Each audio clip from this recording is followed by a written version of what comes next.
Hello, Squirrel Tribe. It is Thursday. It is October the 7th. It is 2 days after we found out that our next president, number 47, will be Donald Trump. And in the last 48 hours, not even a full 48 hours, people have lost their ever-loving minds. And by people, I mean the left. And by the left, I mean the woke liberal Democrats who, for some reason, think that violence is the answer. It's not Republicans and conservatives, then anybody who voted for Donald Trump, that are out in the streets protesting like in Chicago or posting memes up on social media like this one. I want you guys to see this. This shows Donald Trump in a casket and it says, "Patience. The Simpsons haven't been wrong yet."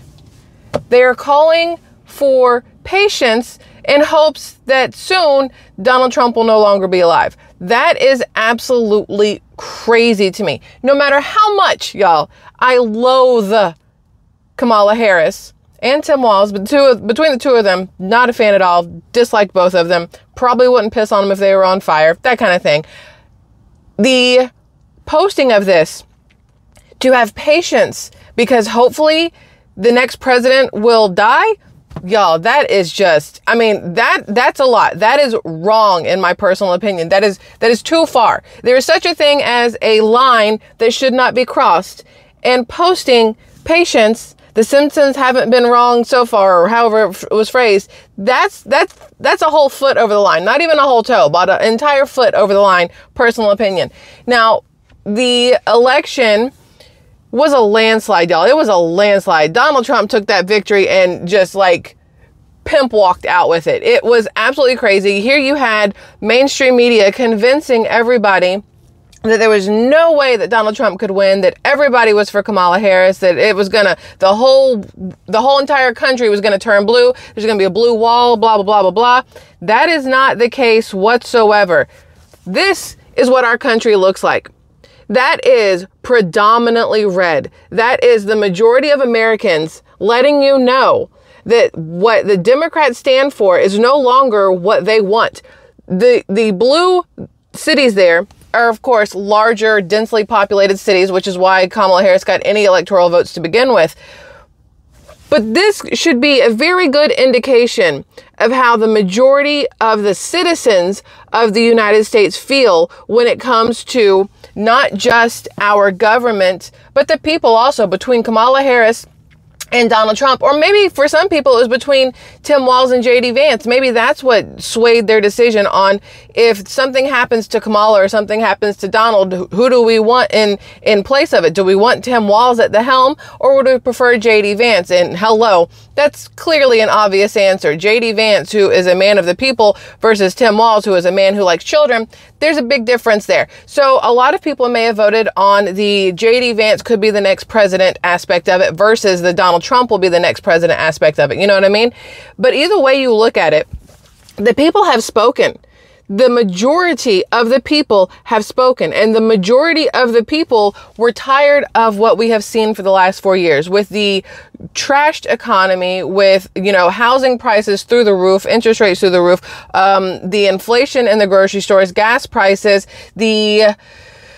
all of our money going to everybody but U.S. citizens, whether it's Ukraine, Lebanon, or people crossing our border illegally. People are tired of it. They want our country back to what it used to be. And I'm not even saying what it used to be when Donald Trump was in office from 2016 to 2020. Maybe they want to take it back to before then, maybe even when Obama was in office, because even Obama in office was better than Joe Biden and Kamala Harris in office, economy-wise. Yes, we had the housing crash in 2008. Obama came in. That changed a little bit. The economy got a little bit better, but nothing great. You know what I mean? Everything did feel better under Donald Trump in 2016 to 2020. The economy felt better. Housing prices were better. People, I feel, were happier just in the long run. And we didn't have any wars that we were in. Like, it was a better era, if we want to use the word era, like the left that's throwing around. The Trump era was better for most people. The last 4 years, we can't blame it all on COVID because that didn't last the entire time. They wanted it to. They pushed it like it would. And who's had COVID in the last, I don't know, since the campaigning started? Who's been sick? Who's seen a COVID commercial? Except for get your yearly COVID shots with your flu shots, because now it's just another form of flu, which is what it was in the beginning. The fact that We have Kamala Harris, who has conceded to Donald Trump, should say something, right? Barack Obama posted a, what's it called? Like a comment or whatever on social media. And he's like, you know, we're going to congratulate Donald Trump and JD Vance. But then the rest of his entire speech was basically kicking Donald Trump and JD Vance and letting the American people know that the country has lost with Donald Trump being elected. And I don't see how you can say that, because at this point, the people who are saying that our country is lost and we're doomed and everything else, you are speaking to the minority. You are speaking to the 1% that voted for Democrats, as opposed to the 99% who voted Republican this time. That's huge. Also, what is huge, y'all, is the fact that in 2020, we were told that there were 15 to 20 million more votes for Donald Trump than there were, for Joe Biden than there were for Donald Trump. And this year, where were those votes? Because those votes didn't show up. This is the U.S. presidential election popular vote, Democrats versus Republicans. Okay, you guys can see the line here. Somehow in 2020, the Democrat votes were through the roof. Where are all those extra votes this time? They want to tell us that there was no altering of results in 2020 when the numbers literally tell a completely different story. The same amount of Republicans technically came out, well, a little bit less, but where are all the Democrats? Where are all the Democrats? Those extra 15 to 20 million votes that they said that Joe Biden got, where were they? Did they just stop, or were they ever really there to begin with? Okay. That's a very important question that a lot of people are asking right now. And it's a question that should be asked, because it is a stark difference in the results from 2020 to 2024. 2020, it took them, I think, 4 days to certify the election. And even then, we all knew that something was wrong, that it didn't make sense, that something was off. This one here, you know, on November 5th, we had power outages. We had trucks pulling up with mail-in ballots at way after hours. You had Dominion voting machines that weren't logging answers the way they were supposed to. All these different issues. And yet still, Donald Trump was able to win by a landslide. That still says a lot to me. Now, there are people out there saying this feels too easy. This feels too easy. It feels like we're going to be set up for something, because with all the crap that the left was talking over the last few months during this campaign, how did Donald Trump win so easily? And here's what I think. All the crap the left was talking the last few months, we were seeing it on mainstream media. If you were paying attention on X or even YouTube, maybe even Facebook or Instagram, depending on who you pay attention to on those, you could see that the Democrats were not going to win, that the majority of the people that were speaking in favor of a change, whether that was a Donald Trump change or not. It was something they wanted. They didn't want Kamala Harris. But here's the thing. People forget that when you get Donald Trump, you're also getting RFK Jr. You got Elon Musk. You got Tulsi Gabbard. You got Vivek Ramaswamy. You got numerous others. With Kamala, what were you getting?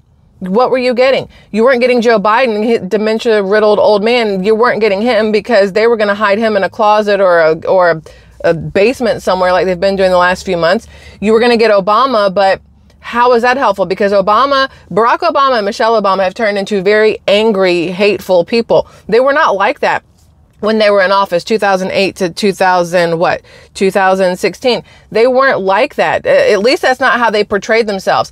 The portrayal that they gave out for the last few months during the election process was a completely different view of their version of democracy than we saw while they were in office. And I say they were in office because Michelle Obama, as his wife, I'm sure she had some leeway with the things that he did. You know, she wears the pants. You know what I'm saying there.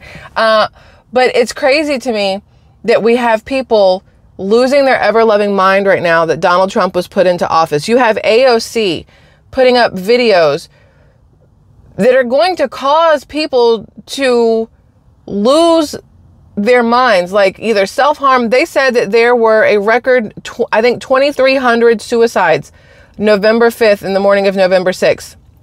2,300.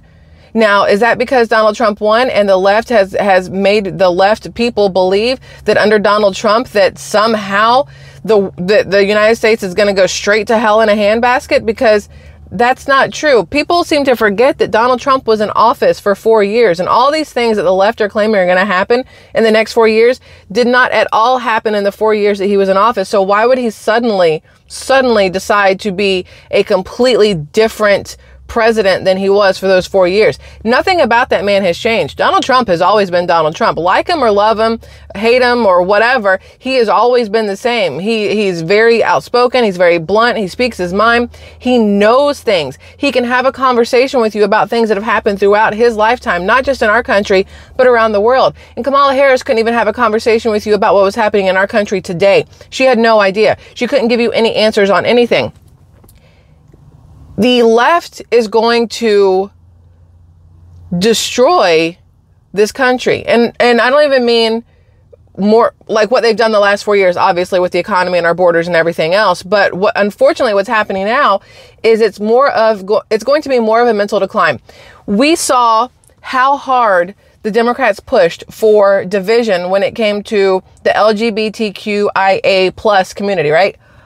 You had them convincing you that transgenders were everywhere and that they were rioting in the streets because they weren't being treated fairly. And then the left was convincing people who are transgender that if Donald Trump got in office, he was basically going to put them up on a firing wall and take them all out, which is not true. But what happened the last couple months of the campaign for Kamala Harris and Tim Walz? Where did the transgender push go? It suddenly became quiet. It was the biggest thing in the world for the longest time, especially around the Olympics.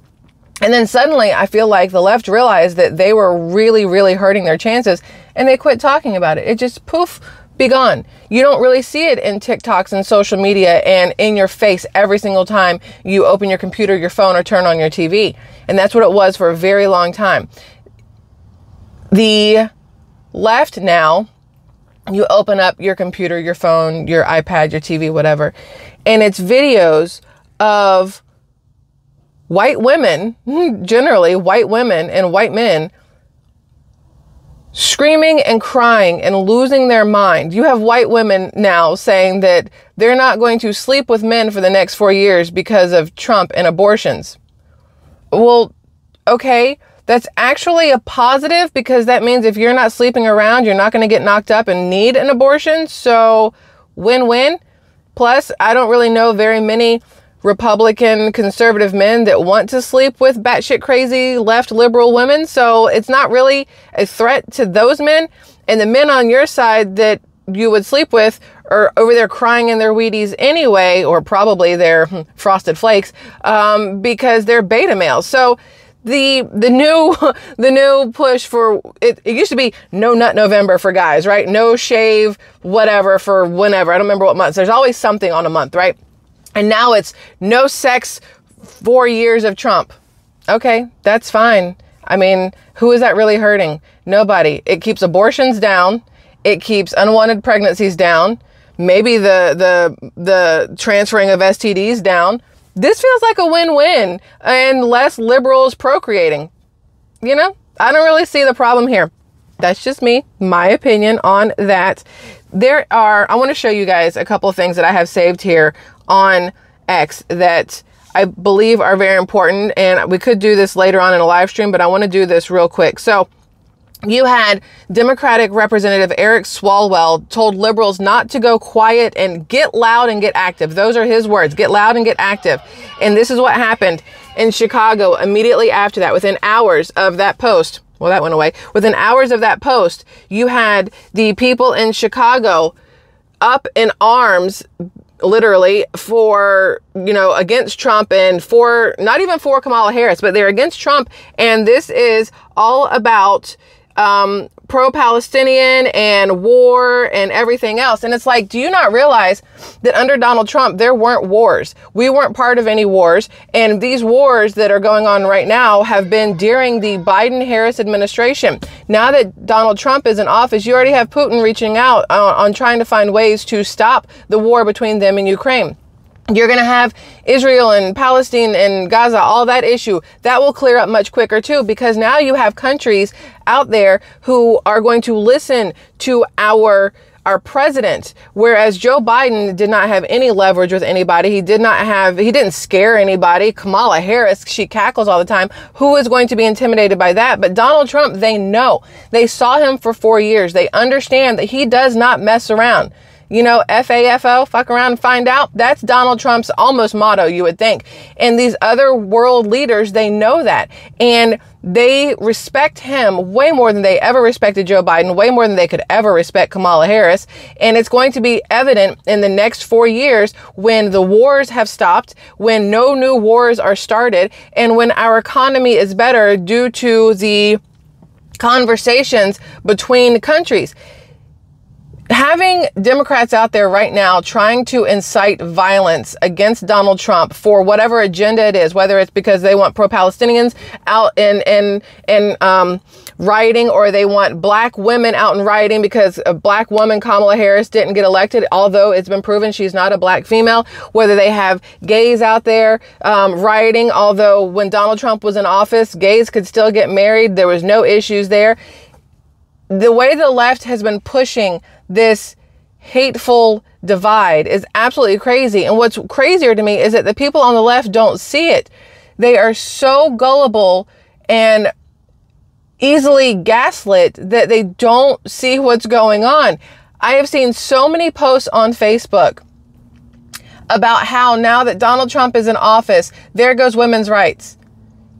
How? Like, literally how? I don't understand how. Because the left has convinced them that Project 2025 is Donald Trump, and it's just not true. Women's rights were never taken away, number one. Under the Biden-Harris administration is when Roe v. Wade was overturned and it went to the states. Even with Kamala Harris in office, she could not take it back. The Supreme Court would have to decide it. And the same Supreme Court that broke it down is not going to reinstate it. That's just not how that works. It would still be to the states if Kamala Harris was president. Donald Trump as president believes it should be with the states, and so that's where it's going to stay. There's nothing that says if you are raped, if there's incest, or there's some sort of health issue with the mother, that you can't have an abortion. It's just not supposed to be used as a form of birth control because you didn't wrap up your willy or take some pills or pull out in time or abstain. Like, that's not what abortions are for. So anyway, the left losing their minds the last, 24, 48 hours is crazy. Now you have Massachusetts governor threatening to stop President Trump from deporting illegals in her state. Ma'am, how are you going to do that? He'll be the president. And people are so scared that he's just going to go through, and anybody who looks Hispanic or black with an accent, he's just going to start throwing them out of the country. Also, not how it works. The left has convinced everybody to be so effing scared that they are out there hurting themselves, whether it is physically or it's mentally, emotionally, even financially. You have people going, well, I'm leaving the country and I'm never coming back. And they're selling everything to try to get on a plane and fly somewhere else. What do you think is going to happen to you in another country? Do you think about that? Like, this is literally the best nation on the planet, on earth. And you want to leave it because the left has convinced you and scared you enough to leave because bad man is in office, orange man is in office? What does that say about the Democrats, that their entire campaign was about scaring you into voting for them? Do you know what I mean? Like, I don't understand that people are that stupid. It's a little concerning. Actually, it's very concerning, but it's disheartening at the same time to see so many people I know and that I have known either on an acquaintance scale or friends, or I've known for over half of my life because we went to school together, watching them post on social media about how they're so sad because their daughters are going to have less rights than they did. And I'm like, are you all stupid? Like, what happened? When did everybody become so effing stupid?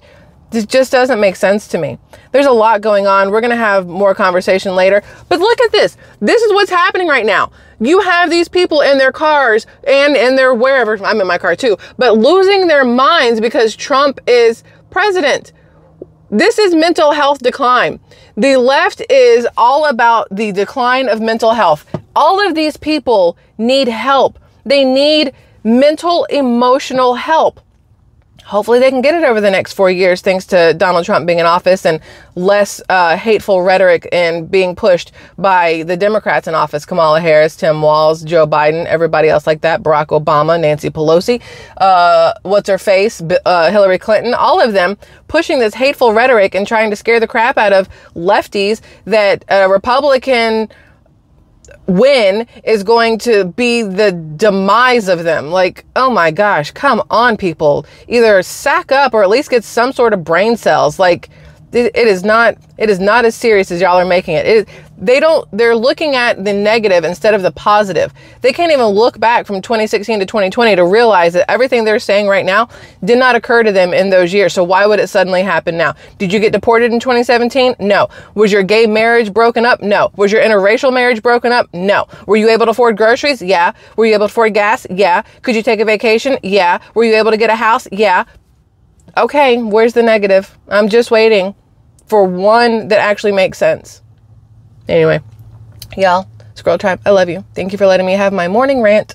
I appreciate it immensely. I hope you have a fabulous day until I see you guys again. Goodbye.